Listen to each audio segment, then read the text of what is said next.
merci aux sponsors, c'est toujours important pour les Jeux Olympiques.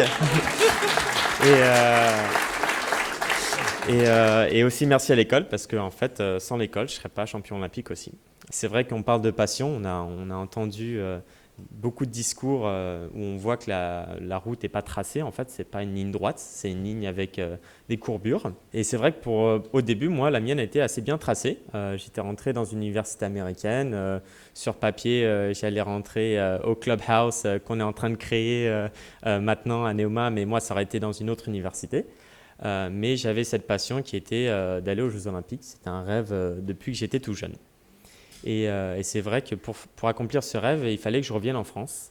Alors, compliqué quand ça fait 10 ans que tu n'as pas écrit le français, et on n'a pas la meilleure langue en termes d'écriture, c'est pas la plus simple.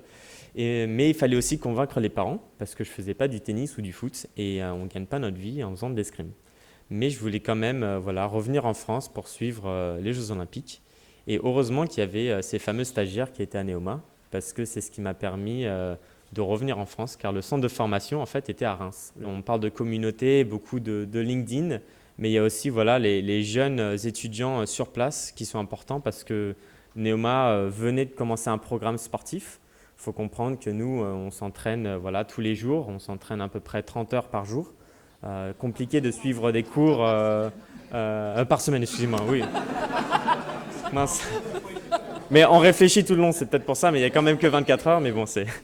Mais voilà, il fallait que j'ai aussi ce petit coup de pouce avec mes amis qui étaient là pour moi. Ces amis de Neoma que je garde précieusement maintenant, toujours aujourd'hui, ces contacts. Et je pense que pour se différencier, que ce soit dans le monde professionnel ou dans le sport, pour moi, c'est vraiment la passion qui compte, parce que voilà, on a vu des témoignages, par exemple, d'être infirmière, excusez-moi, et de faire une école de commerce, mais c'est cette passion après qui l'a propulsé. On parlait de tremplin, qui l'a propulsé à avoir ce métier que tu fais maintenant, ou que vous faites maintenant, ou même en tant qu'entrepreneur.